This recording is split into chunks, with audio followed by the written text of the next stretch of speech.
Good morning, good afternoon, and good evening, everybody, and thank you for joining this webinar.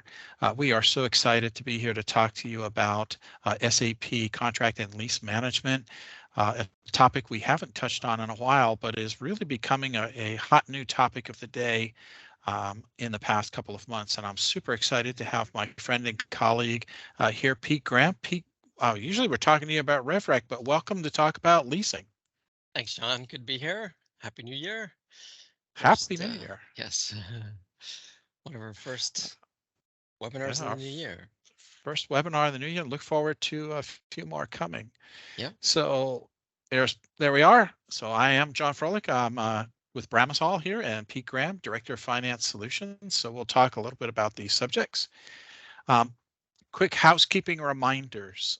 The session is being recorded, so feel free to check out the recordings for the next couple of months. They'll be, or the next month or so, they'll be available through our website, and then we'll be posting it up to our YouTube channel.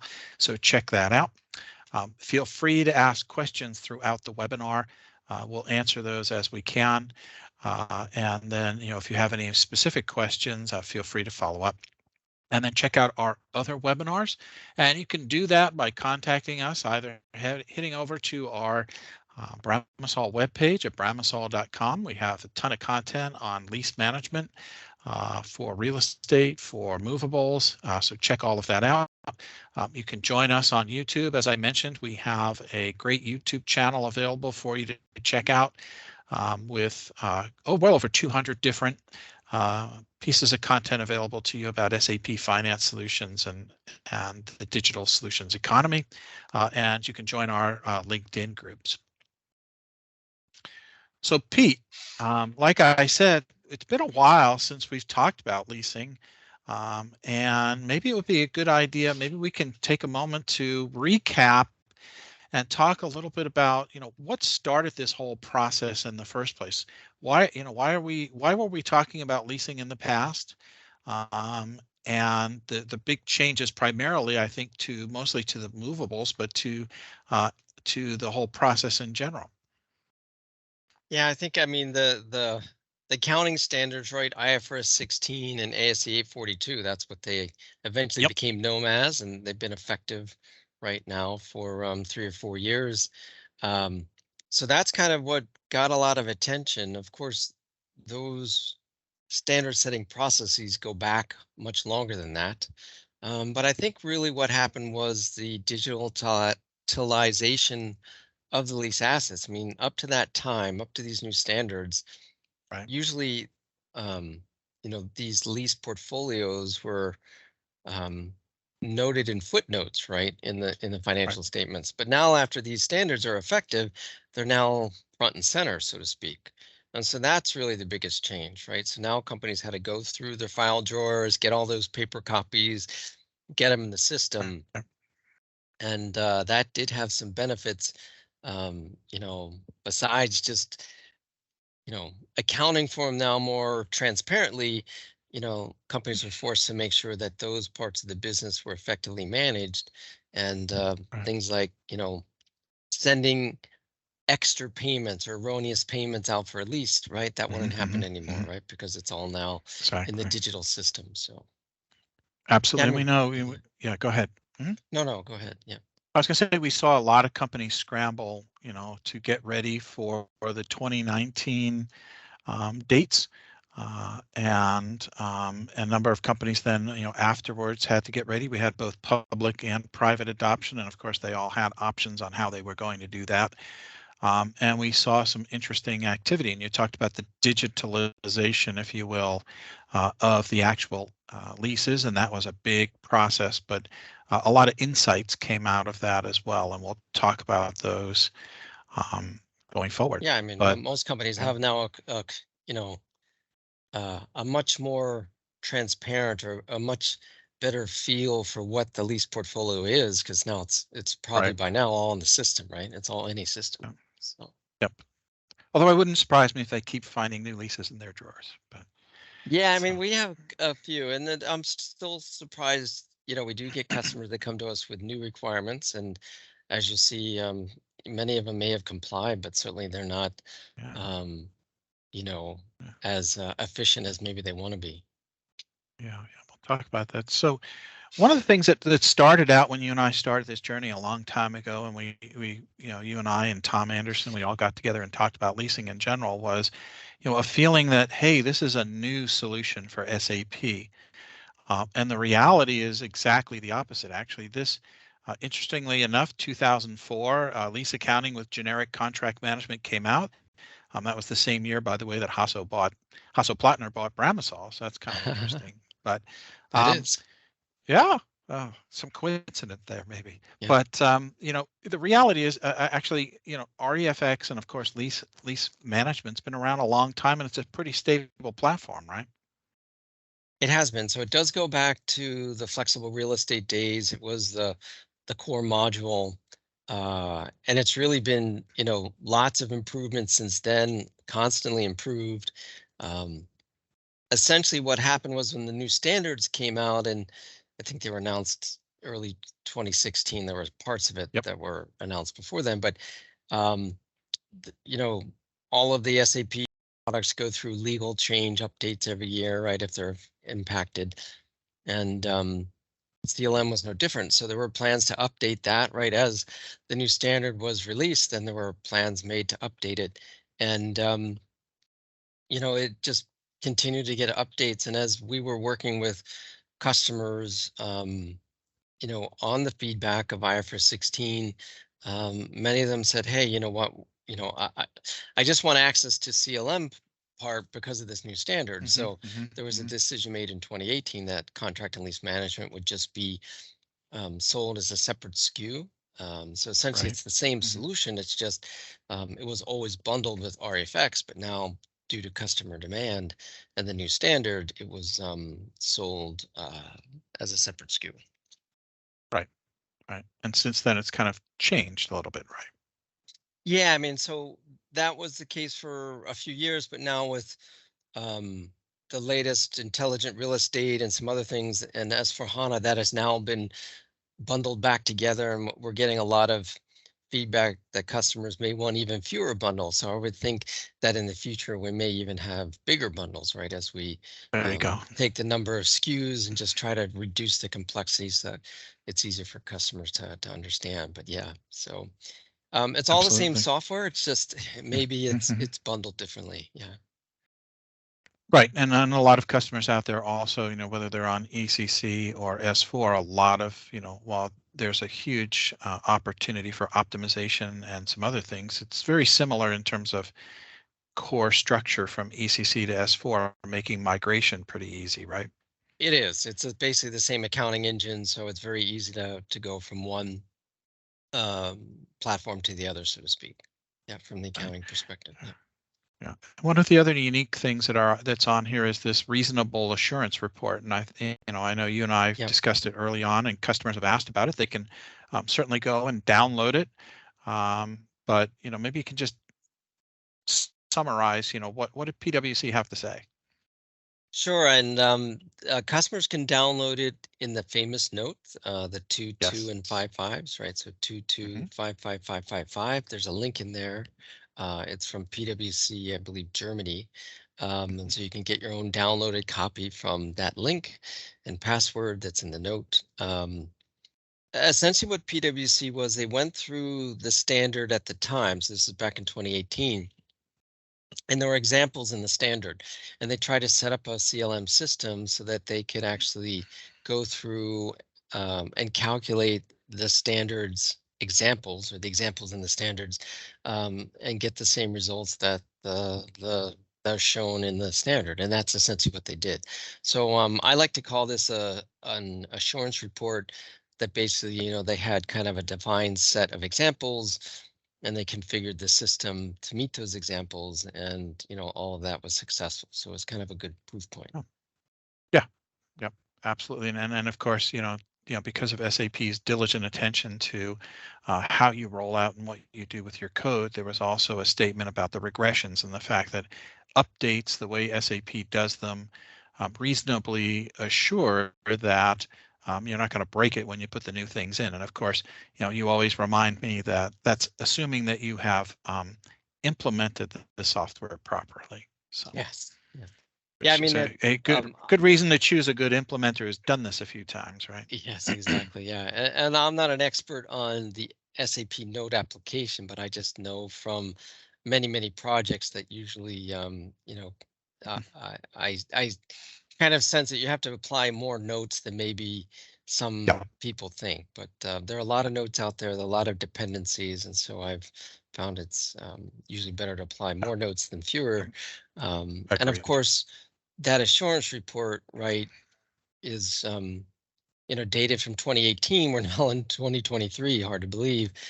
I know. It's Wow. that long, but we've made changes and improvements right since then, right? So there've been constant Absolutely. improvements from then, and so there's always something that comes along, whether it's a report or some other use case that customers might bring to our Yeah, attention, and so there's yeah, constant updates to the solution. great. Absolutely. So speaking of the solution itself, let's talk a little bit about contract and lease management. Okay. And Pete, it's one of our favorite slides. I'm just going to Yeah. build it out. The comply, optimize, and transform, and it applies to so many things that we've done over the past.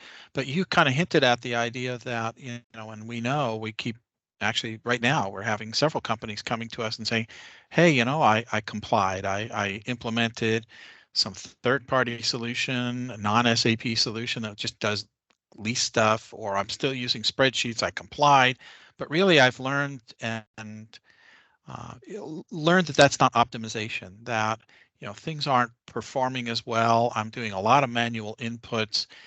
I'm sure you're hearing a lot of that yourself. Yeah. So I mean, this this methodology here really, I think, is a great one in the sense that very quickly customers can figure out where they stand, right? Are they just in the Yep. comply bucket, or have they been complying for a while and they've already gone through some optimizations and now they're considering a transformation, or maybe not, right? So the first step is really, where do you fit? I think we're seeing a Yeah. lot of customers in the comply bucket, and they have a Yeah. choice. Do I stay on the current system I have and try to optimize, or do I potentially move off that system and move to a Mhm. different one, right? Perhaps someone's on CLM and ERP and they want to move to S/4HANA Rise, and they may want to do some other Right. improvements, and maybe they want to do kind of a leapfrog and go right from the comply step right to the transformation step.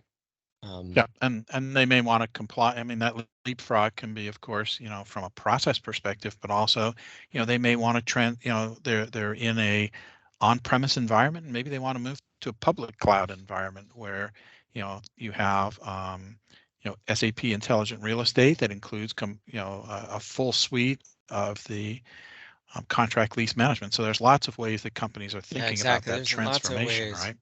Yeah, exactly. So I think the important part is, if you feel you have are just bearing complying, there are things that you can do to optimize, right? There's always ways to Right. improve.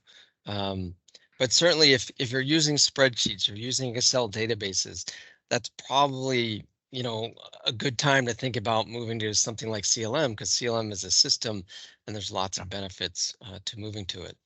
Certainly depending on, where you're moving, if you're moving to, if you're on spreadsheets and Excel databases and you decide to move to S/4HANA Rise with CLM, then I think you have potentials, right? It could be you're moving from on-premise to the cloud and you have ability to pick up in-memory technology. So, Yep. that project could lean toward, beyond optimization, right? It could be transformation as well. So, Absolutely. And a lot of that driven by some of the insights provided through, SAP Analytics Cloud, the reporting tools. We've seen companies really begin to, I've complied. Now I'm optimizing, right? It's an operational mhm. issue of, well, how do I connect my front end to my back end?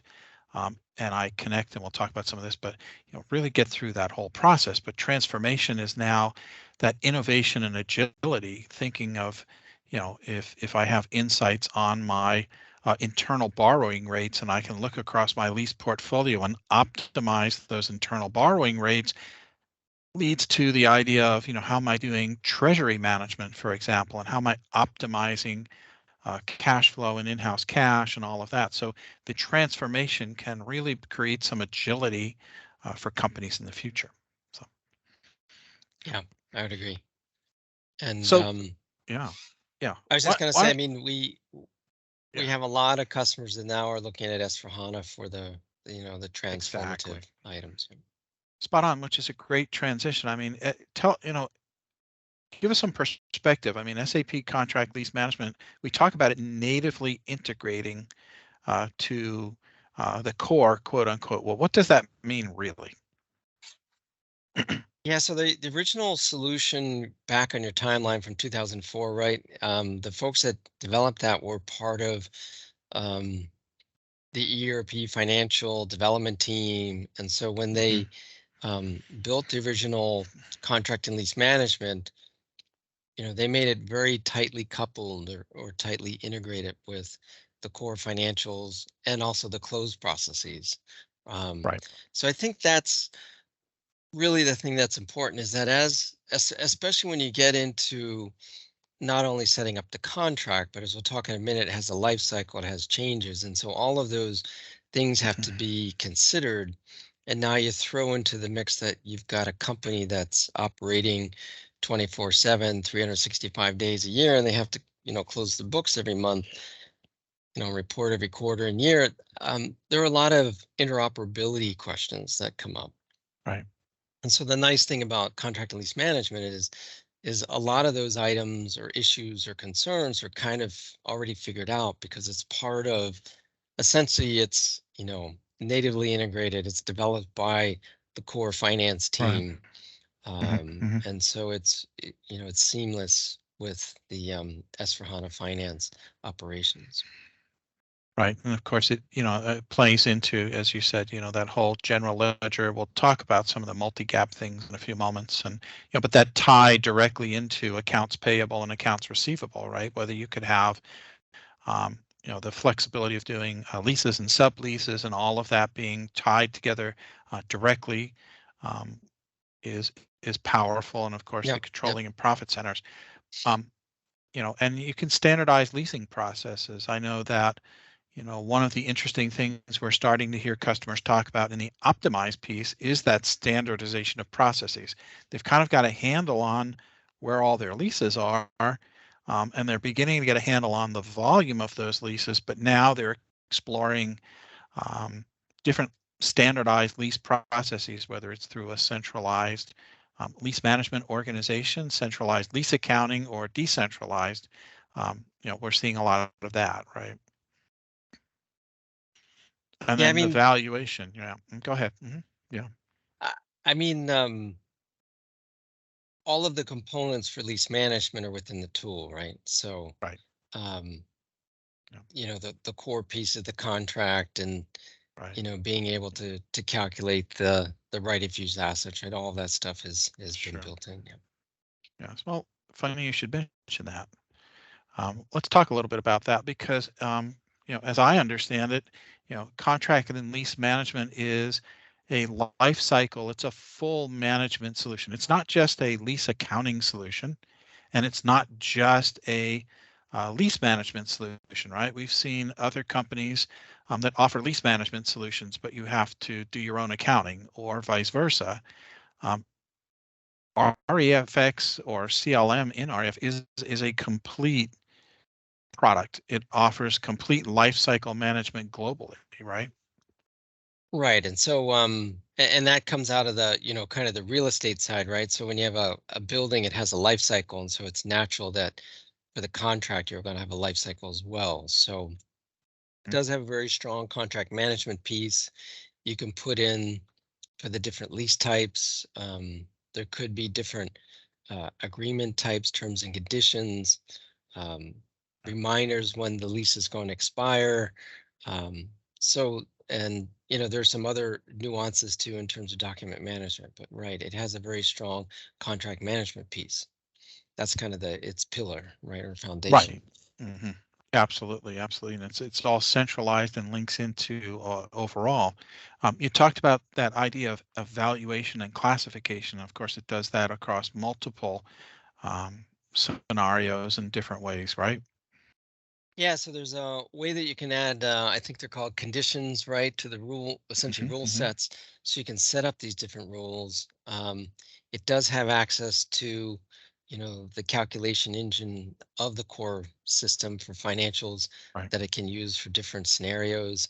Um, and of course, it has a link to some other assets or other modules like fixed assets. There's also some light integration with plant maintenance, right? So Hmm. Hmm. that native integration comes out not only to the core financials, but some of the other Right. auxiliary products.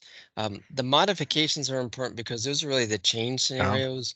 And so, and that's what you learn over time, right? So, um, you know, setting up a contract data model is not necessarily difficult, right? Everyone can read several contracts and start figuring out what data feeds you have. The thing that is more complex is, what are customers going to do with those contracts in terms of processes, business processes, and of course, the more complicated ones are around modifications. I've got a process in place or a contract in place. I'm going to make a change, right? Yeah.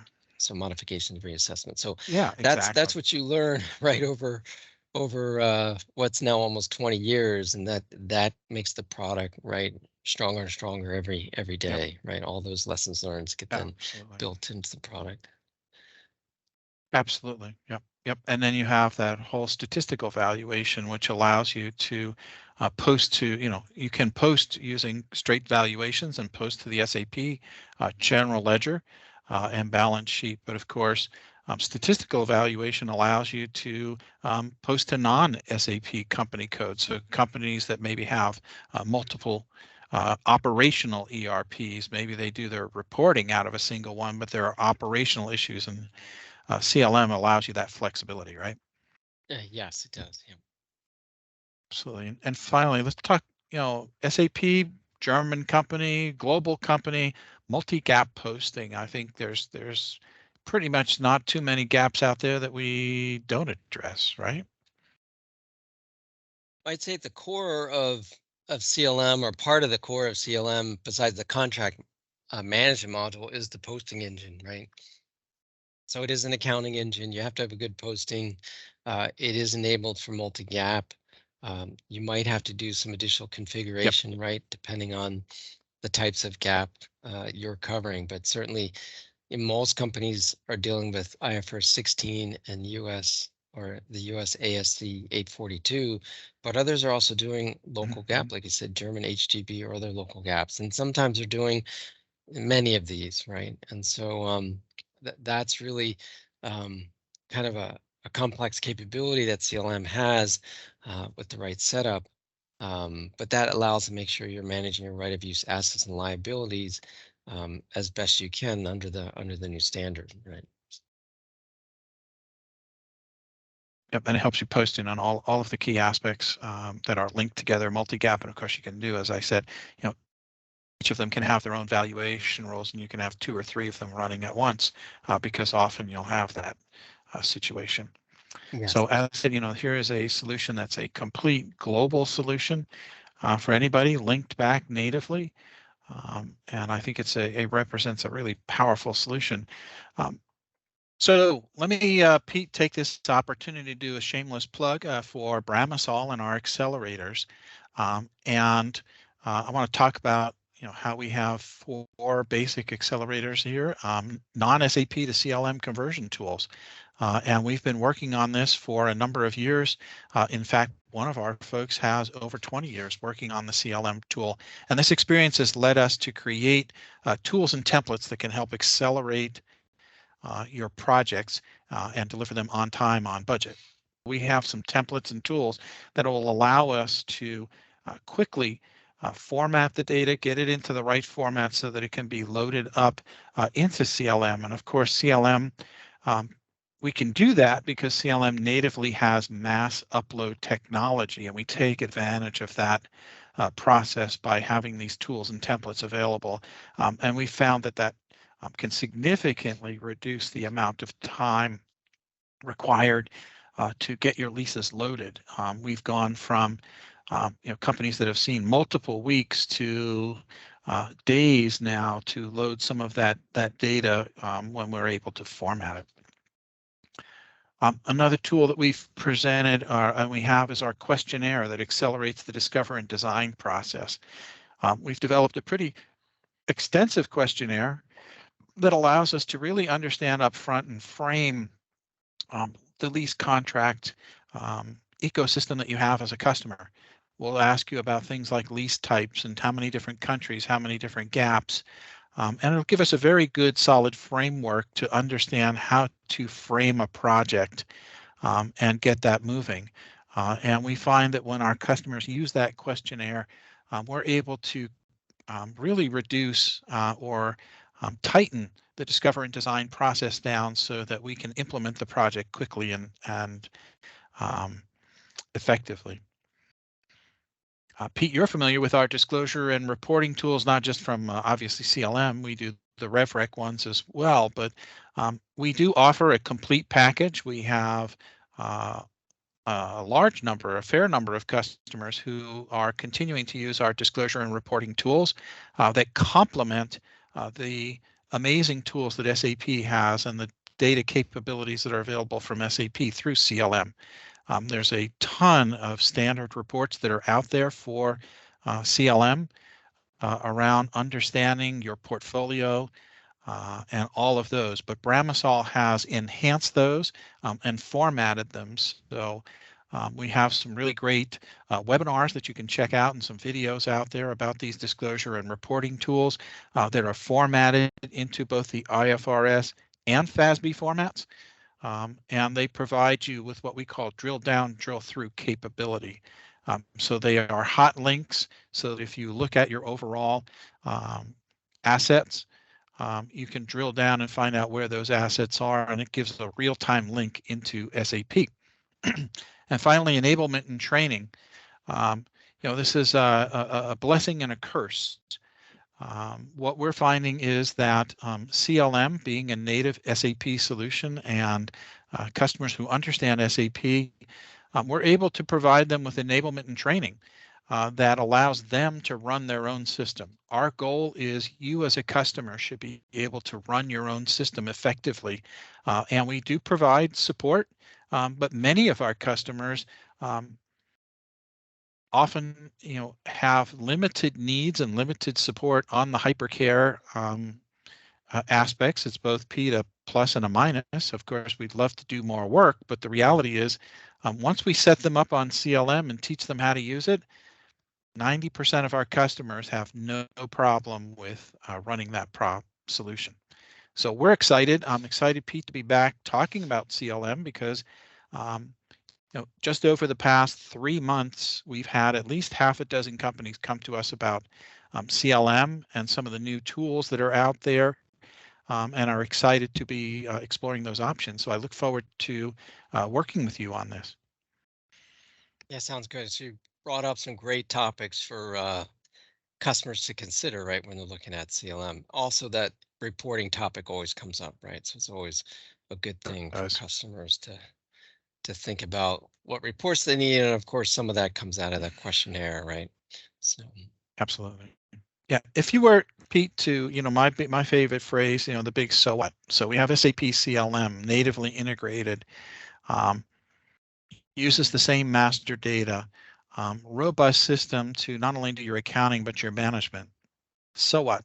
Why do I care as a customer?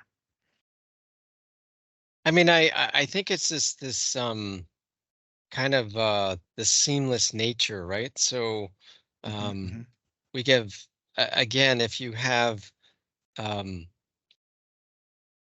these